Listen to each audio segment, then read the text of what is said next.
In this episode of the Icons of MC Culture, we talk about two juggernauts, Mark Calaway, aka The Undertaker, aka American Badass. So many people jumped on bikes because of this man. And we're also going to talk about the legendary Minnesota governor, former Mongol, former WWE star, and one of the greatest announcers of all time. And we're talking about Jesse the Body Ventura, and we get into it on this episode of Demons Row TV.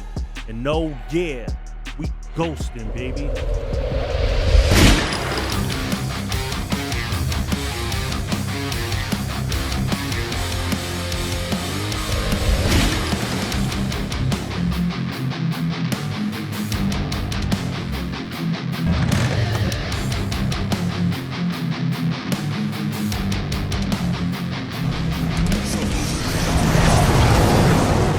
Big shout to the Ghosts and the Ghostettes. Welcome to Demons Row TV, the holy grail of MC culture, where we cover everything motorcycle and motorcycle club involved. I'm Sos the Ghost. I'm your host for the evening, and today we're going to talk about some icons, some of the greats of this MC culture, of this motorcycle culture. And when we talk about MC, we're talking about MC as far as motorcycle clubs, men's clubs, and also motorcycle culture. Don't forget that. So when we're talking about people that are not in clubs, understand what we're talking about. Real quick before we jump in, if you want to support the row, get your Ghost Savelli mask now. They're on www.demonsrow.com and follow the Sos the Ghost channel.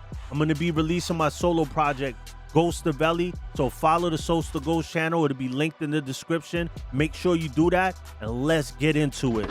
Mark William Calaway, aka The Undertaker, the icon, the legend, the dead man, was born in Houston, Texas on March 25th, 1965. One of the greatest professional wrestlers of all time. So many memories where he put his life on the line to make those who love to watch him take a break from the normal stresses of their life and watch in awe. From 1990 to 2020, decades of legendary work, a behemoth of a man standing at 6'10", over 300 pounds. He spent the vast majority of that time performing as the critically acclaimed dead man, The Undertaker, and his American Badass character riding in on some of the most epic Harleys and exposing the normies to this biker lifestyle of ours. Many we know ride right now because of the image of the American Badass riding into the ring with Kid Rock blaring out the systems, beginning from the Western Mortician character and ending with the Satanic Mystery of Darkness before returning to the Dead Man in 2004 as a hybrid of all his previous incarnations. His American Badass biker persona ran 2000 to 2003. Because of his creativity, The Undertaker has a number of special matches associated with him.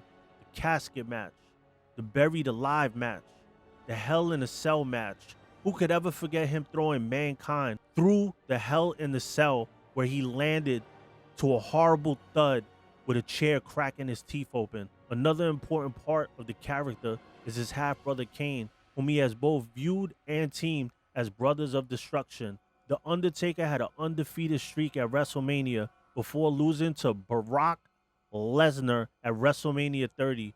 Among all other accolades, Calaway is an 8-time world champion, having won the WWE Championship 4 times, World Heavyweight Champion 3 times, as well as the USWA Unified World Heavyweight Championship under the name of Master Pain.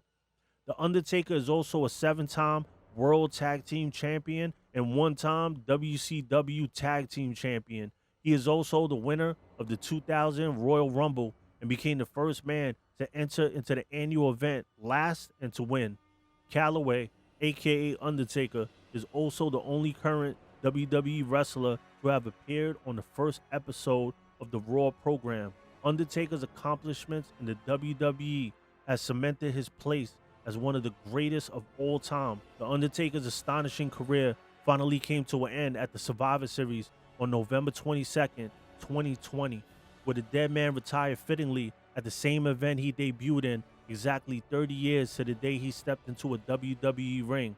Who could ever forget his final moment in the WWE where he took off his leather coat and his hat and laid it on the ground as he said his legendary phrase, "Rest in peace." His name is permanently etched in the Mount Rushmore of WWE, and now he is etched to an icon of MC culture. In the end, there can only be one suitable place for the almighty dead man, the WWE Hall of Fame. He was inducted in the class of 2022. Pay your respects to the dead man. And I had to pay my respects to Mark Calaway, aka the dead man. I gotta say, so many people brought up his name. Every time I do an Icons of MC Culture, someone brings up the Undertaker. Like, his name gotta be in that mix, and I agree 100%. Thank you to him for all the great memories. Let me know in the comments if you mess with the wrestling at all. What was your favorite Undertaker match or favorite Undertaker moment? I think mine's was the match that he had with Shawn Michaels. If you have not seen the WrestleMania match he had with him, it was like Shawn Michaels was in all white and he was in all black. And it was like good against evil. And Shawn Michaels took the L in that. But it was such an epic story and the match was like so legendary. It was crazy. But so many people that I know, when I talk about, Hulk Hogan influencing me to get into motorcycles as a kid, like who was the first person that got me into motorcycles? A lot of people tell me that Undertaker was the first one that they saw if you're living in a neighborhood that isn't like MC heavy. Now let's talk about the legendary Jesse the Body Ventura, James George Janos. But let's keep it real. Who calls him that?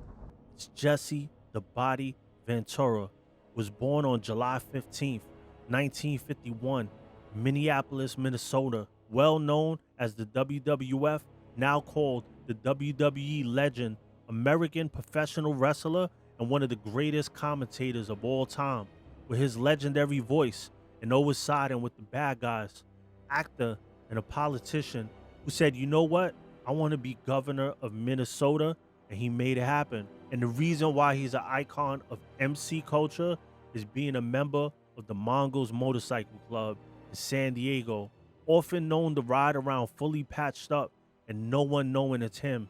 Ventura joined the U.S. Navy after high school and served in Vietnam.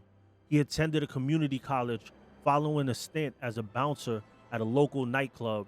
He started weightlifting and wrestling and changed his name to Ventura. He then embarked on an 11-year career as a bad boy pro wrestler. He took up acting and starred in several films, including 1987, The Predator. His first look at politics was the mayor of Brooklyn Park 91 to 95 in the late 90s. He worked as a Radio Shack jock. However, near the end of his naval service, Ventura started to spend time with the Dago chapter of the Outlaw Motorcycle Club, the Mongols MC, in San Diego. He would ride into the naval base on his Harley Davidson, wearing his Mongol colors. In the fall of 1974, Ventura left the bike club to return to Minnesota shortly after leaving the Mongols, entered into open warfare with the Hells Angels. In 1975, Ventura made his debut in the Central States Territory before moving to the Pacific Northwest, where he wrestled for promoter Don Owen as Jesse the Great Ventura. During his stay in Portland, Oregon, he had notable feuds with Dutch Savage and Jimmy Snuka, and won the Pacific Northwest Wrestling title twice, one from each wrestler, and the tag team title 5 times. He later moved to his hometown promotion, the AWA, American Wrestling Association, in Minnesota, and began teaming with Adrian Adonis as the East-West Connection in 1979. The duo won the AWA World Tag Team Championship. They also held belts for nearly a year, only to lose them to the High Flyers, Greg Gagne and Jim Brunzell. Shortly after losing the belts, the duo moved on to the World Wrestling Federation, better known as the WWF, where he was managed by the legendary Classy Freddie Blassie. Although the duo was unable to capture the WWF Tag Team Championship, both Adonis and Ventura became singles title contenders, each earning several title shots at the World Heavyweight Champion, Bob Backlund. Ventura continued to wrestle until 1984, when blood clots in his lungs ended his career. However, Ventura did return to the ring in '85, forming a tag team with the Macho Man, Randy Savage.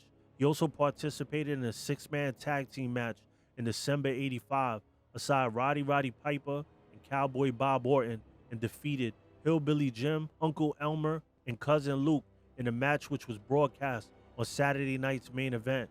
After a failed comeback, he then began to do color commentary on all television for All-Star Wrestling and later Superstars of Wrestling alongside of Vince McMahon. Ventura most notably co-hosted Saturday night's main event and first of 6 WrestleManias from '85 to 1990 and most of the WWF pay-per-views. He was also a guest referee during the main event. His professional wrestling commentary style was an extension of his wrestling persona.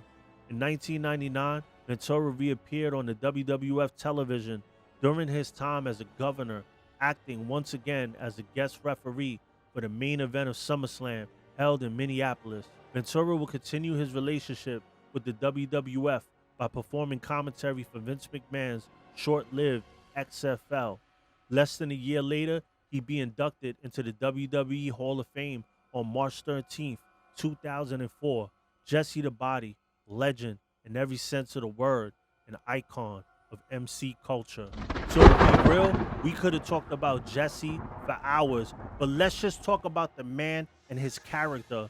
When the Mongols went through their famous Save the Patch case, when the government was going after the Mongols patch, this man, already in the industry, already a governor, a politician, decided that no matter what, he would stand tall with his brothers. He even talked about going active again, just to let them know, like, listen, I'm on this side and I don't care what you people think. Let me know how many people you know that will become a success and still look out for his boys that he went way back with. It is very rare. It says a lot about his character. The man is a legend and a stand-up individual. Let me know what you think about Jesse the Body Ventura in the comments. His name was in every video that I've done of icons of MC culture. His name pops up every time.